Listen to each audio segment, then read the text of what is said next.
A single dad stopped to fix a stranger's rusty truck and discovered a farm that changed his life forever. Watch this journey of struggle, hope, and second chances unfold. Don't forget to like, subscribe, and tell us in the comments where in the world are you watching from. Let's get started. The sun was sinking low over the Kansas horizon, painting the sky with streaks of orange and violet. Mark, a 36-year-old single dad and mechanic, drove along the quiet country road in his beat-up pickup. His 10-year-old son Danny sitting quietly in the back seat. Life hadn't been easy for them since Mark's wife passed away, leaving him to juggle bills, long hours at the garage, and raising his boy alone. The old radio hummed softly, but Mark's mind was occupied with worry about overdue rent and the never-ending struggle of keeping their little world afloat.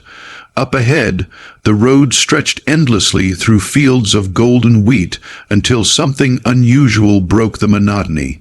On the side of the road, a rusty old pickup sat tilted, steam rising faintly from under its hood.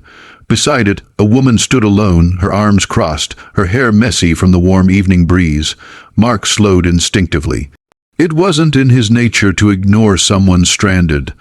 After all, he knew too well what it felt like to be stuck, helpless, hoping for kindness. He pulled over, gravel crunching beneath his tires as his truck came to a stop. Danny peeked out the window, curious. "Dad, is she okay?" he asked softly.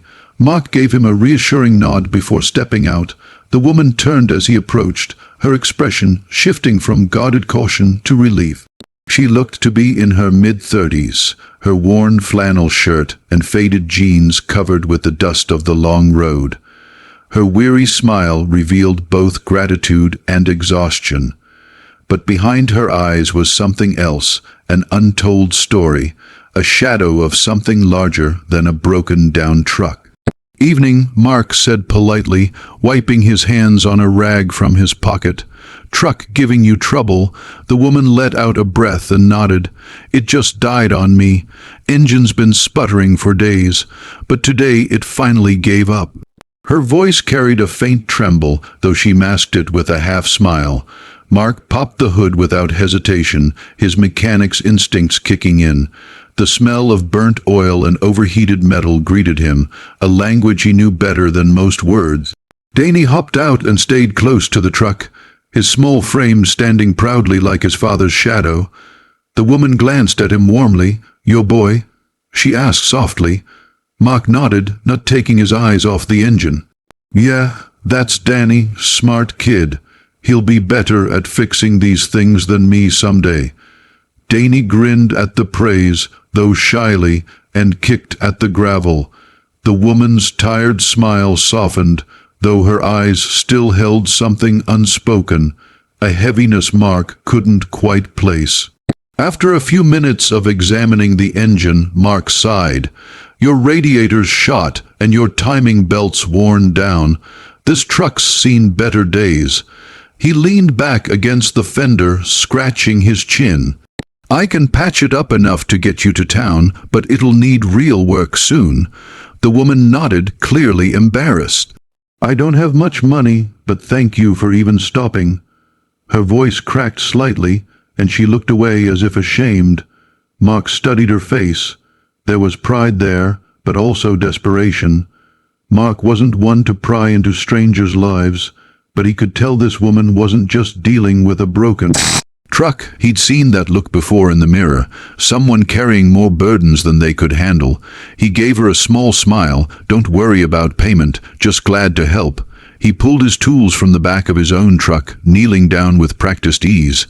His callous hands worked with confidence, every twist of a wrench and tightening of a bolt reflecting years of experience. Danny handed him tools like an eager apprentice. The woman watched quietly, arms folded against the evening chill. She seemed lost in thought, her eyes occasionally flicking toward the horizon, as if Something was pulling her there. Mark caught her gaze once and offered a reassuring nod. "We'll have you running again soon." She gave a faint laugh. "You sound like you've done this 1,000 times. He smirked. "Try 10,000. His voice carried a mixture of humor and weariness, the kind that came from a life of hard labor. Danny looked up at his father with pride, seeing him not as tired, but as strong. After some tinkering and a makeshift adjustment, Mark finally closed the hood. "That should hold," he said, wiping his hands. "Not perfect, but you'll get a good 20 out of it." The woman exhaled with visible relief. "Thank you, really." She hesitated before adding, "My name's Claire." Mark extended his grease-stained hand. "Mark, and that's Danny." Claire shook his hand firmly, though her grip betrayed exhaustion. Danny gave a small wave, and for the first time, Claire's smile seemed genuine, a small light breaking through her weariness. As Claire climbed into her truck and tried the ignition, the engine sputtered, then roared back to life, coughing like an old man waking from sleep. The sound filled the air, and for a moment, all three of them shared a laugh. But as the engine steadied, Mark noticed Claire's eyes glisten, as if the noise meant more than just a working truck. It was tied to something deeper. She looked at him, her expression serious now. "I don't know how to thank you, but maybe one day I will." Mark tilted his head, curiosity stirring. There was more to her story. He could feel it.